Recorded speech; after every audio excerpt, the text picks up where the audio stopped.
In October of 2004, the Washington Nationals played their final game as the Montreal Expos, losing to Jeffrey Loria's Florida Marlins in the last at-bat of the season. But really, they'd been playing their last game long before that. They'd been playing it since 1995, maybe longer. You'll find out why as we tell the forgotten tragedy of the Montreal Expos. They weren't just a baseball team. They were the soul of Canadian baseball. So how does a team with so much talent, passion, and history just disappear? Was their death an accident or a carefully orchestrated plan? That's what we're here to find out. And we begin at the beginning. In 1969, Montreal became the first MLB city outside the U.S. Granted, they weren't exactly moving into a palace. Their new ballpark, Jarry Park, was a tiny, makeshift stadium with a single grandstand behind home plate. It might have been cramped, but it was electric. These fans had waited decades for Major League Baseball, and they packed the park to see their brand new Expos outdraw established teams like the Yankees. Why?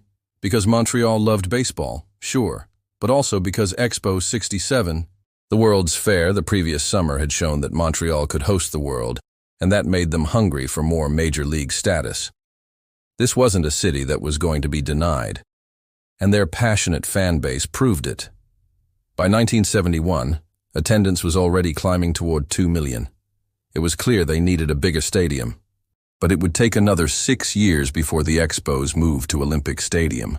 By then, they'd become the darling of MLB, beloved by fans and players alike.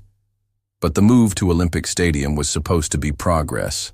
Instead, it became a disaster. First, there was the roof. Designed to be a retractable roof, it quickly became apparent that it would never fully close. Then, there was the turf. Fans complained it looked and played like concrete. On top of that, the frigid Montreal weather made it almost impossible to play early in the season. Falling debris forced the cancellation of entire games. It was the worst ballpark in North America, destroying the atmosphere that Fenway and Dodger Stadium and Wrigley Field had built. Despite the setting, though, the Expos kept winning, thanks to a minor league system that was becoming one of the best in baseball. By the 1980s, their farm teams were pumping out stars. One after another, Dawson, Carter, Raines, Guerrero Sr., Pedro Martinez, Randy Johnson. In fact, from 1981 to 1986, the Expos led all of baseball with 14 homegrown All-Stars. Reality, Montreal was one of the best talent factories in MLB history. It seemed destined to produce a champion, which makes the collapse all the more shocking. We'll tell you what went wrong next. In 1994, the Expos had the best record in baseball, 74-40, but the season was canceled by a strike, erasing their chance at history. While the Yankees and Braves recovered, Montreal never did. Attendance dropped, injuries mounted, and the free agency era punished small markets. Then came the fire sales. Stars were sold or lost for nothing. Walker, Wetland, Hill, Grissom. Fans' trust in the team was shattered. But even more importantly, their trust in ownership was gone. They felt betrayed. Attendance plummeted to less than 1 million for the first time in decades. People said Montreal fans didn't care. That wasn't true. Ownership had given them nothing to care about. But it gets worse. Jeffrey Loria swooped in like a vulture and bought the team for a song. He promised to invest in the team and reconnect with the fans. But instead, he gutted the franchise, stripped its assets, and moved key staff and resources to Florida. The Expos became an afterthought. Actually, that's an understatement. The Expos became an inconvenience. The minority owners sued, alleging fraud and sabotage. They were right.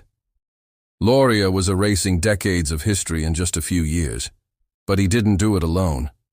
In 2002, MLB bought the Expos, but refused to invest in them. They denied September call-ups when the team was in a pennant race, forcing the team to split home games in Puerto Rico. MLB was engineering a feedback loop. Low investment led to low attendance, which they used as an excuse for relocation. Sometimes franchises don't fail naturally. They're set up to fail. On September 29, 2004, Fans learned only hours before that it was the last home game. Tears fell as players took the field for the final time, delivering speeches as the sun set on Olympic Stadium. They played their final game against Jeffrey Loria's Marlins, fitting end to a sad chapter.